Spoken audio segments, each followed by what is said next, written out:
আশা করি আপনারা সবাই ভালো আছেন এবং আপনাদের মাধ্যমে আমি ঢাকাবাসীকে ইংরেজি নববর্ষের শুভেচ্ছা পৌঁছে দিতে চাই। নতুন বছর আগামীকাল শুরু হবে।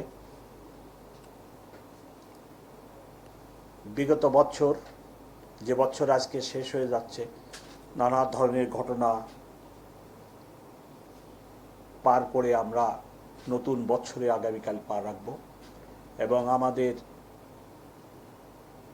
আগামী বছরের দিনগুলো যাতে ভালো যায় সেই জন্য মহান আল্লাহ পাকের কাছে আমরা সবাই প্রার্থনা জানাই।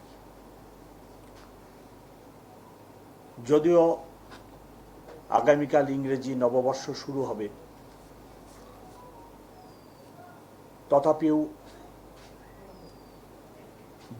বিগত বছরের অভিজ্ঞতায় দেখা যায় রাত্র 12টা 1 মিনিটে ব্যাপক হারে আতশবাজি, ক্লাস্টার বোমা, ফানুস ব্যবহার হয়ে থাকে। চলতি বছর আজকের শেষ দিন, আজকে রাত্রে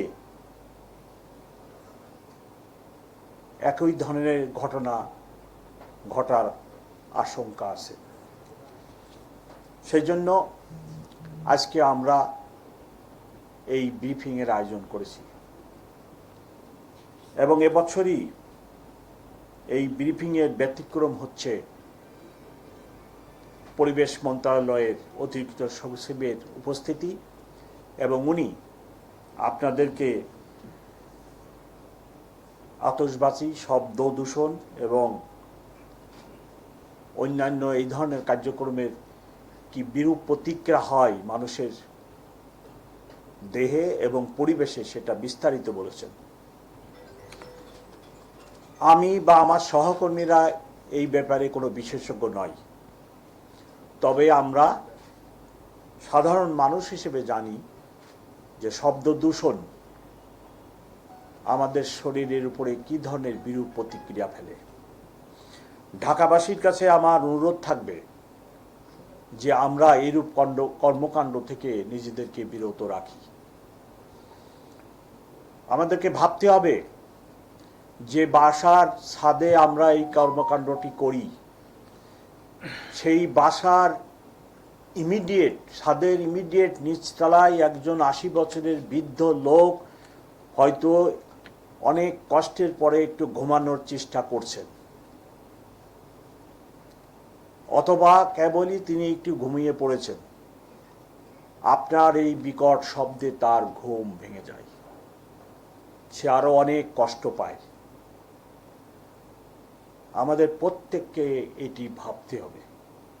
হাসপাতালের পাশে যদি এইরূপ বিকট আওয়াজ হয়, হাসপাতালে যেনারা মুমূর্ষু রোগী থাকে তারা কষ্ট পায়। সারা বছর ধরে যখন স্কুল টাইমে স্কুলে জ্যাম লাগে,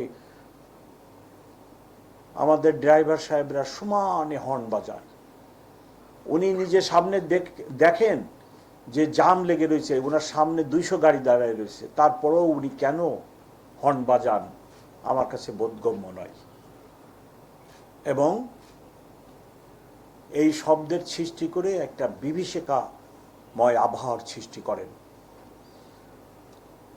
এই সকল কর্মকাণ্ড থেকে রক্ষা পাওয়ার জন্য পুলিশ বা পরিবেশ মন্ত্রণালয় যথেষ্ট নয়। প্রত্যেকটা নাগরিকের, ঢাকাবাসীর প্রত্যেক বাসিন্দার একটি দায়িত্ব আছে। আপনি যে গাড়িতে চড়েন আপনারও দায়িত্ব আছে আপনার ড্রাইভার সাহেব যত্রতত্র এরূপ হর্ন বাজান কিনা। আপনার ড্রাইভার সাহেব ট্রাফিক আইন মেনে গাড়ি চালান কিনা।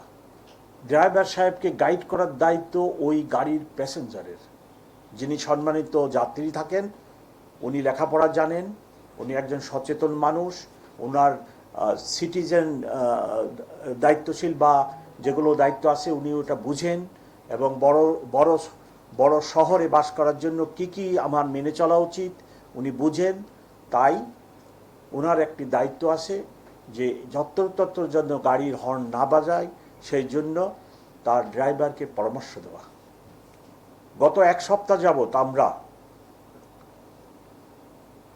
আতশবাজি, রকেট বোমা, ক্লাস্টার বোমা, পটকা ইত্যাদি যাতে নববর্ষ উপলক্ষে ব্যবহৃত না হয় সেই জন্য ঢাকা মেট্রোপলিটন পুলিশ অভিযান চালায় এবং সেই অভিযানে আমরা চকলেট বোমা, ক্লাস্টার বোমা, পটকা বোমা, আতশবাজি, রকেট বোমা, বিভিন্ন বিস্ফোরক মোট 172 কেজি উদ্ধার করি।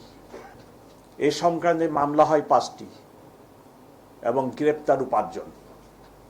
উদ্ধার কাজে ডিবি, কোতোয়ালি থানা, লালবাগ থানা, ভাসানটেক থানা ও পল্লবী থানা। আজকের দিনটি নানাবিধ কারণে সিগনিফিক্যান্ট এবং আমি সব জায়গায় বলি ঢাকাবাসীর জন্য ট্রাফিক একটি দুর্ভোগের নাম। আজকে নানা ধরনের কর্মসূচি আছে ঢাকা শহরে, আপনারা সবাই অবগত। এই কর্মসূচির কারণে ঢাকা মেট্রোপলিটন পুলিশ ট্রাফিক ব্যবস্থাপনা এবং নিরাপত্তাজনিত ব্যাপক ব্যবস্থা নিয়েছে সারাদিন এবং সারা রাত। তার সাথে যুক্ত হয়েছে পরিবেশ মন্ত্রণালয়। ওনারা আমাদেরকে পরিবেশ সংক্রান্ত যে সমস্ত অ্যাক্টিভিটিস আছে সেগুলোর ব্যাপারে সাহায্য সহযোগিতা করবেন। আমার অতিরিক্ত পুলিশ কমিশনার ট্রাফিক, উনি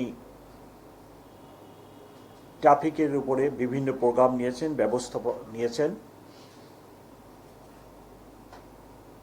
তার মাধ্যমে আমরা ঢাকাবাসীকে কতটুকু ট্রাফিক দুর্ভোগ লাঘব করতে পারি সেই প্রচেষ্টাই থাকবে।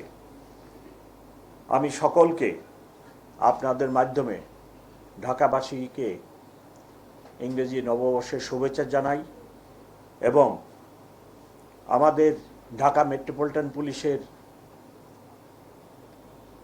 এই সকল কর্মকাণ্ডে আপনাদের সহ ঢাকাবাসীর সহযোগিতা কামনা করি।